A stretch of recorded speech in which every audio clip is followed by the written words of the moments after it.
रहस्यमयी कुएं का रहस्य। एक छोटे से गांव देवपुर में एक बहुत पुराना कुआं था। गांव के बुजुर्ग कहते थे कि उस कुएं में आधी रात के बाद झांकने वाला इंसान कभी पहले जैसा नहीं रहता। कोई कहता था कि वहां एक छिपा हुआ खजाना है, तो कोई कहता था कि वहां सदियों पुरानी आत्मा रहती है। गांव का 20 वर्षीय युवक अर्जुन इन बातों पर विश्वास नहीं करता था। उसे लगता था कि ये सब लोगों को डराने के लिए बनाई गई कहानियां हैं। एक दिन अर्जुन ने अपने 3 दोस्तों से कहा, आज रात हम उस कुएं का सच जानकर रहेंगे। रात के ठीक 12 बजे चारों हाथों में टॉर्च लेकर कुएं के पास पहुंचे। चारों ओर गहरा सन्नाटा था। अचानक तेज ठंडी हवा चलने लगी और कुएं के अंदर से किसी के धीरे धीरे रोने की आवाज आने लगी। 2 दोस्त डरकर भाग गए, लेकिन अर्जुन और उसका मित्र मोहन वहीं खड़े रहे। अर्जुन ने टॉर्च की रोशनी कुएं में डाली। नीचे सिर्फ अंधेरा था। तभी कुएं की गहराई से एक सफेद धुंध ऊपर उठने लगी। कुछ ही क्षणों में वो धुंध एक बूढ़े आदमी की आकृति में बदल गई। वो बोला, डरो मत, मैं तुम्हें नुकसान पहुंचाने नहीं आया हूं। दोनों के शरीर कांप रहे थे। बूढ़े ने कहा, आज से लगभग 200 साल पहले इस गांव पर डाकुओं ने हमला किया था। गांव वालों ने मंदिर का खजाना बचाने के लिए उसे इसी कुएं के नीचे छिपा दिया। मैं उस खजाने का रखवाला था। डाकुओं ने मुझे मार दिया, लेकिन मेरी आत्मा आज भी इसकी रक्षा कर रही है। अर्जुन ने पूछा, अगर ये सच है तो आपने किसी को पहले क्यों नहीं बताया? आत्मा बोली, क्योंकि लालची लोग इस खजाने के पीछे आते रहे, लेकिन तुम पहली बार बिना लालच केवल सच जानने आए हो। इतना कहते ही कुएं के अंदर की दीवार धीरे धीरे खुलने लगी। वहां एक पत्थर का गुप्त रास्ता दिखाई दिया। अर्जुन और मोहन सावधानी से नीचे उतरे। रास्ते के अंत में एक छोटा सा कक्ष था, जिसमें सोने चांदी के बर्तन, पुराने सिक्के और एक प्राचीन संदूक रखा था। संदूक खोलते ही उसमें एक ताम्रपत्र मिला, जिस पर लिखा था, ये धन किसी एक व्यक्ति का नहीं, पूरे गांव की अमानत है।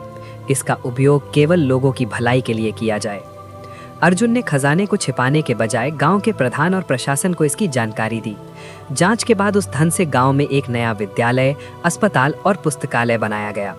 कुछ महीनों बाद अर्जुन फिर उस कुएं के पास गया। इस बार वहां न धुंध थी, न कोई आवाज।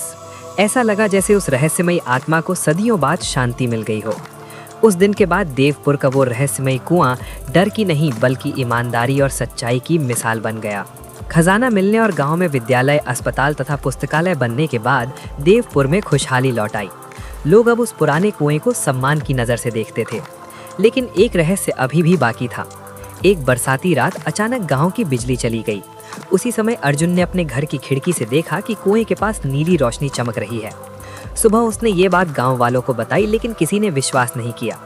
अगले दिन रात को अर्जुन, मोहन और गांव के 2 बुजुर्ग फिर से कुएं के पास पहुंचे। जैसे ही घड़ी ने 12 बजाए, कुएं के अंदर से घंटियों की मधुर आवाज गूंजने लगी। फिर वही नीली रोशनी दिखाई दी। इस बार कुएं की दीवार पर प्राचीन अक्षर अपने आप चमकने लगे। अर्जुन ने मशाल की रोशनी में उन अक्षरों को पढ़ा। पहला रहस्य समाप्त हुआ, दूसरा अभी बाकी है। सत्य का मार्ग अपनाओ, तभी आगे का द्वार खुलेगा। अचानक जमीन हल्के हल्के कांपने लगी। कुएं के पीछे की चट्टान धीरे धीरे खिसक दी और एक गुप्त सुरंग दिखाई दी। चारों लोग सावधानी से सुरंग में आगे बढ़े। सुरंग की दीवारों पर पुराने चित्र बने थे। उनमें एक प्राचीन मंदिर, एक विशाल नाग और चमकता हुआ मणि दिखाई दे रही थी। कुछ दूर जाने पर उन्हें एक पत्थर का विशाल दरवाजा मिला। उसके बीचों बीच एक गोल निशान बना था। जैसे ही अर्जुन ने उस निशान पर हाथ रखा, दरवाजा अपने आप खुल गया। अंदर एक विशाल कक्ष था। बीच में एक पत्थर का सिंहासन और उसके ऊपर नीली रोशनी से चमकती एक अद्भुत मणि रखी थी। उसी क्षण गहरी आवाज गूंजी, मैं नागलोक का रक्षक हूँ। जिसने लालच छोड़ा और सत्य का साथ दिया, वही इस मणि के उपयुक्त है। लेकिन याद रखो, इसकी शक्ति का दुरुपयोग करने वाला सब कुछ खो देगा। अर्जुन और उसके साथियों ने एक दूसरे की ओर देखा। अब उनके सामने जीवन का सबसे कठिन निर्णय था। क्या वे इस रहस्यमयी मणि को छुएं या उसे वहीं सुरक्षित छोड़ दें? अर्जुन और मोहन उस विशाल पत्थर के कक्ष में खड़े थे। उनके सामने नीली रोशनी से चमकती नागमणि रखी थी। पूरा कक्ष उसकी चमक से जगमगा रहा था। अचानक जमीन कांपने लगी और पत्थर के सिंहासन के पीछे से एक विशाल सफेद नाग प्रकट हुआ। उसकी आंखें नीले प्रकाश की तरह चमक रही थीं। नाग ने गंभीर स्वर में कहा, जो भी इस मणि को लेना चाहता है, उसे पहले अपने मन की सच्चाई साबित करनी होगी। इतना कहते ही अर्जुन के सामने 3 दरवाजे प्रकट हुए। पहले दरवाजे के पीछे सोने चांदी का अथाह खजाना था। दूसरे दरवाजे के पीछे शक्ति थी, जिससे पूरी दुनिया पर राज किया जा सकता था। तीसरे दरवाजे के पीछे अंधेरा था, लेकिन वहां से मासूम बच्चों के रोने की आवाज आ रही थी। मोहन बोला, पहले दोनों दरवाजों में अपार दौलत और शक्ति है। लेकिन अर्जुन बिना एक पल रुके तीसरे दरवाजे की ओर बढ़ गया। दरवाजा खुलते ही उसने देखा कि कुछ बच्चे एक आदिम जादू के कारण पत्थर की मूर्तियां बन गए थे। अर्जुन ने नागमणि को उठाने की कोशिश नहीं की, उसने पहले बच्चों को बचाने का उपाय खोजा। ये देखकर विशाल नाग मुस्कुराया। उसने कहा, यही तुम्हारी असली परीक्षा थी।